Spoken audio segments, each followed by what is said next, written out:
Hi friends, welcome to Universe Classes. स्वागत है आपका यूनिवर्स क्लासेज में। मैं राम सिंह आप सभी का एक बार फिर से स्वागत करता हूं। स्वागत है आपका टीजीटी के लिए प्रीवियस ईयर क्वेश्चन पेपर के इस सीरीज में, जो कि पाँचवां सेक्शन है, पाँचवां वीडियो है। इसमें हम लोगों ने 4 वीडियो कवर किया हुआ है इतिहास और भूगोल का। उसको आप जाके प्लेलिस्ट से देख सकते हैं। सबसे पहले हम कवर करें टीजीटी सोशल साइंस के लिए इतिहास और भूगोल का प्रीवियस ईयर सेक्शन। ये हमारा सेक्शन वाइज हो रहा है, इतिहास का अलग और भूगोल का अलग। आज से शाम को 8 बजे इतिहास और भूगोल 40 क्वेश्चन मिला करके आएंगे, जो कि प्रीवियस ईयर से होंगे।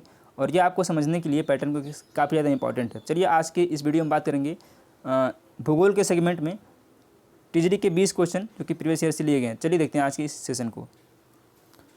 जब उष्ण और हल्की वायु ठंडे और अधिक गहरी वायु के विरुद्ध चलती हैं तो पूर्ववर्ती दूसरे के ऊपर चढ़ जाती हैं। एक वाताग्र क्या कहलाता है? शीत वाताग्र, उष्ण वाताग्र, अवरुद्ध वाताग्र या फिर स्थिर वाताग्र? तो यह कहलाता है उष्ण वाताग्र। बी ऑप्शन बिल्कुल करेक्ट है। क्वेश्चन की जहाँ जो आवश्यकता होगी वहाँ क्वेश्चन की व्याख्या भी की जाएगी इस तरह से, इसलिए आप पेन और कापी जरूर लेके बैठें जिससे कि आप व्याख्या को नोट करते चलें। ध्रुवीय वाताग्र सिद्धांत किसके द्वारा प्रतिपादित किया गया था? इस क्वेश्चन में हम देखेंगे और इसकी व्याख्या भी करेंगे। वी जर्कनेस, फिट जारा, सा या फिर लैफर्ड? तो ये क्या था? वी जर्कनेस ने। ए ऑप्शन बिल्कुल करेक्ट है। अब देखते हैं इसकी डिटेल व्याख्या क्या है। वी जो जर्कनेस हैं ये एक नॉर्वेजियन भौतिक विज्ञानी और मौसम विज्ञानी, यानी कि जो ये भौतिक विज्ञान और मौसम विज्ञान के वैज्ञानिक हैं। ध्रुवीय वाताग्र सिद्धांत का संबंध चक्रवातों की उत्पत्ति से संबंधित है। चक्रवात घूमती हुई वायुराशि का नाम, यानी चक्रवात जो घूमती है ऐसे ऐसे, उसी वायुराशि का एक नाम है। इसकी उत्पत्ति दो प्रकार से होती है। आइए देखते हैं कौन कौन से प्रकार हैं। तो एक है उष्णकटिबंधीय चक्रवात, या इसी को बोलते हैं बल कीमक चक्रवात। ये आपको टर्मिनोलॉजी याद करना है। यदि पूछ दे उष्णकटिबंधीय चक्रवात को और किस नाम से जानते हैं तो उसको जानते हैं बल कीमक चक्रवात, ठीक है। और दूसरा जो है वाह्योष्ण कटिबंधीय चक्रवात, या इसी को बोलते हैं शीतोष्ण कटिबंधीय चक्रवात। ये आपके लिए शब्द नया है। वाह्योष्ण किसे कहते हैं?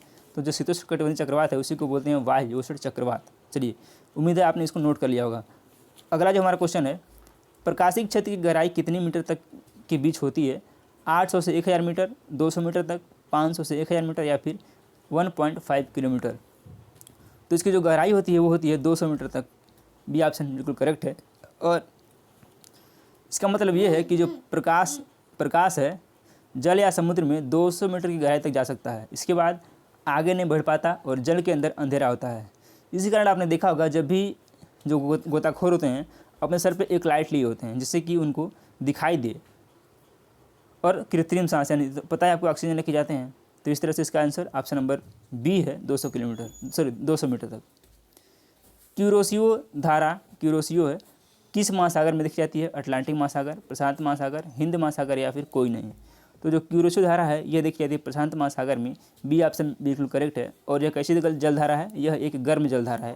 ये भी पूछ ले कि जो क्यूरोसियो धारा है वो कैसी जलधारा है? तो गर्म धारा है, ठीक है। ये एक गर्म जलधारा है, ठीक है। इसका जो प्रवाह वेग होता है 3 से 5 किलोमीटर, 3 से 5 किलोमीटर समुद्री मील होता है। और सर्दियों में जो सतह का पानी है इसका तापमान 18 डिग्री सेंटीग्रेड तक होता है। ये भी आपको ध्यान रखना है कि जो क्यूरोसियो धारा है वो गर्म जलधारा है। तापीय ऊर्जा परियोजना निम्नलिखित में से किस पर कोई प्रभाव नहीं डालता? वायु प्रदूषण, भूमि प्रदूषण, ध्वनि प्रदूषण या फिर जल प्रदूषण? तो जो तापीय ऊर्जा परियोजना है यह जो है ध्वनि प्रदूषण पर कोई प्रभाव नहीं डालता। सी ऑप्शन बिल्कुल करेक्ट है। और जो परंपरागत थर्मल पावर स्टेशन होते हैं इसमें पानी को गर्म करने के लिए ईंधन का प्रयोग किया जाता है, जिससे उच्च दाब पर भाप बनती है। इससे बिजली पैदा करने के लिए टरबाइनें लगाई जाती हैं। ये चीज़ भी आपको ध्यान रखनी है। एक पारिस्थितिकी तंत्र में सकल प्राथमिक उत्पादन में से हानियाँ घटाकर इंगित की जाती हैं किस तरह से? निवल ऊर्जा, द्वितीयक उत्पादन, निवल भंडारण या फिर निवल प्राथमिक उत्पादन? तो इसको किससे इंगित की जाती हैं? इसको इंगित की जाती हैं निवल प्राथमिक उत्पादन से, ठीक है। लाइट चली गई है। कृषि भूमि प्रयोग मॉडल एक आर्थिक मॉडल है। यह किसके द्वारा बताया गया?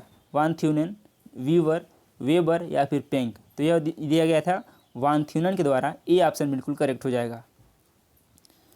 अगला क्वेश्चन लेते हैं। भारत में जनसंख्या की नकारात्मक वृद्धि कब हुई थी? ये one of the most important question है। ये कई बार वनडे एग्जाम में पूछा गया है। 1921 से 51, 1911 से 21, 1981 से 2001 या फिर 2001 से 2021। तो जो जनसंख्या में नकारात्मक वृद्धि हुई थी वो हुई थी 1911 से 1921 के बीच में, यानी कि बी ऑप्शन बिल्कुल करेक्ट है। और इसी को बोलते हैं जो है इसको, इस समय जो जनसंख्या में वृद्धि जो कमी आई थी 0.31% की कमी आई थी, इसलिए इस वर्ष को साल इस यानी कि जो 1921 को बोलते हैं द ग्रेट डिवाइड, यानी कि 1921 जो वर्ष है इसको बोलते हैं द ग्रेट डिवाइड कहा जाता है। इसके बाद जो हमारे देश की जनसंख्या क्या होती है, बढ़ती जा रही है और 2030 तक हमें पूरी उम्मीद है कि हम लोग चीन को पीछे छोड़ने वाले हैं। तो इस तरह से इसका ऑप्शन नंबर बी बिल्कुल करेक्ट है। भारत में कौन सा राज्य कॉफ़ी का सबसे बड़ा उत्पादक है? केरल, पश्चिम बंगाल, कर्नाटक या फिर असम। तो जो कॉफ़ी का सबसे बड़ा उत्पादक राज्य है वो है कर्नाटक। सी ऑप्शन बिल्कुल करेक्ट है। आइए देखते हैं कुछ फैक्ट को। जो कर्नाटक है यहाँ पे एक बाबा बुदान पर्वत है या पहाड़ी है, तो 17वीं शताब्दी में बाबा बुदान द्वारा इसे अरब से लाया गया था और कर्नाटक के चिकमंगलूर जिले में बुदन पहाड़ियों पर इसको लगाया गया। देश का सर्वाधिक कहवा उत्पादक जो राज्य है वो कर्नाटक है तथा विश्व में सर्वाधिक उत्पादन में ब्राज़ील आता है। और जो सर्वोच्च कोटि का जो कहवा होता है उसे बोलते हैं अरेबिका, ठीक है। और जो भारत का सर्वश्रेष्ठ काफ़ी है या फिर कहवा है उसको बोलते हैं रोबस्टा। जो भारत का सबसे सर्वश्रेष्ठ काफ़ी है उसे बोलते हैं रोबस्टा। तो इसको भी आपको ध्यान रखना है। अगला जो हमारा क्वेश्चन है, भारत में नगरीय बस्ती के लिए एक निष्कर्ष क्या है? तो जो भारत की नगरीय बस्ती है उसकी जो परिभाषा है वो है 5,000 से अधिक की जनसंख्या होनी चाहिए। अगला जो क्वेश्चन हमारा है, डेट्राइट किसके लिए प्रसिद्ध है? स्वचालित वाहन उद्योग, सूती उद्योग, रेयान उद्योग या फिर रसायन उद्योग। तो जो डेट्राइट है वो प्रसिद्ध है स्वचालित वाहन उद्योग के लिए। और यहाँ पे क्या हुआ है, जो मोटर गाड़ियों के जो डेट्राइट अमेरिका के मिशिगन प्रांत का एक स्वचालित वाहन उद्योग शहर है, यानी कि जो अमेरिका का मिशिगन प्रांत है वहाँ पे एक वाहन उद्योग है, उसी शहर के नाम से ही है जो डेट्राइट के तट पर अवस्थित है। यहाँ Henry lead and Henry Ford नामक प्रसिद्ध संस्थाएं हैं, यानी कि जो फोर्ड की आपने गाड़ी देखी होंगी वो अमेरिका की हैं। इसके अतिरिक्त यहाँ पर लोहा इस्पात, तांबा, एल्युमिनियम, लकड़ी व युद्ध विमानक के भी उद्योग हैं। और पीथमपुर को, जो भारत में पीथमपुर है, पीथमपुर को अब आपको कमेंट करना कि पीथमपुर कहाँ है। पीथमपुर को भारत का डेट्राइट कहा जाता है, ये भी आपको ध्यान रखने वाली बात है। नई दिल्ली का सीबीडी है, यानी कि सीबीडी क्या है आइए देखते हैं। नोएडा, गुरुग्राम, गाजियाबाद या फिर कनॉट प्लेस। तो जो दिल्ली का सीबीडी है वो है कनॉट प्लेस। अब सीबीडी क्या होता है आइए समझते हैं।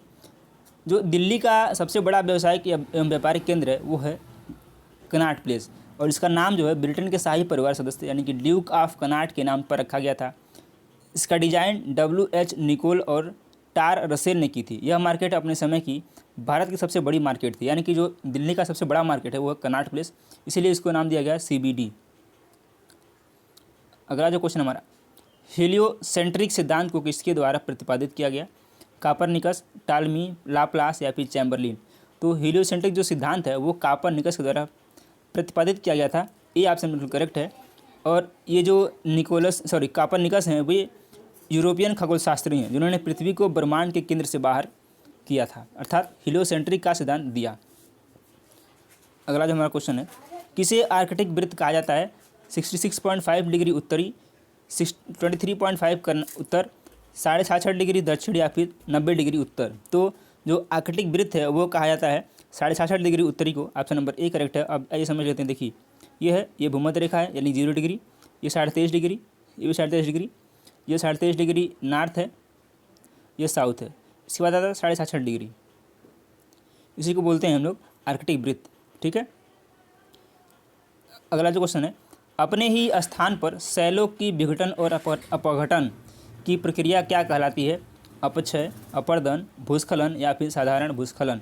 तो अपने ही स्थान पर शैलों का जो विघटन है और अपघटन है इसकी प्रक्रिया जो कहलाती है वो कहलाती है अपक्षय। ऑप्शन नंबर ए बिल्कुल करेक्ट हो जाएगा।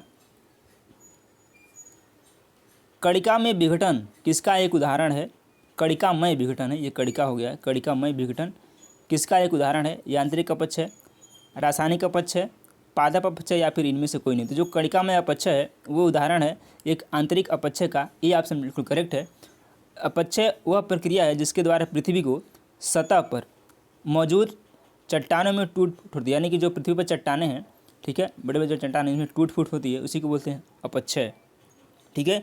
यह अपर्दन से भिन्न होता है क्योंकि इसके टूटने से निर्मित भू पदार्थ एक जगह से दूसरी जगह नहीं जा पाते, क्योंकि चट्टान बड़े बड़े होते हैं, जब ये टूटते हैं तो एक जगह से दूसरी जगह नहीं जा पाते हैं।